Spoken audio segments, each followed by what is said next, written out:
అర్థం చేసుకోండి.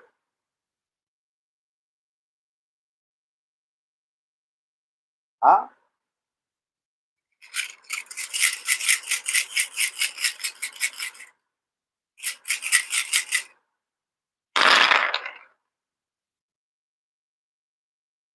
సార్ ఇప్పుడు మీరు ఎవరు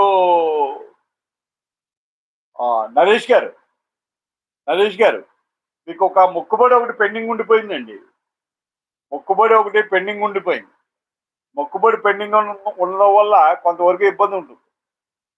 మొక్కుబడి పెండింగ్ ఉన్నందువల్ల కొంత ఇబ్బంది ఉంటుంది. ఆ! మొక్కుబడి పెండింగ్ ఉన్నందువల్ల కొంత ఇబ్బందికరమైన పరిస్థితులు ఉంటాయి. ఆ! తలనొప్పి, ఆ!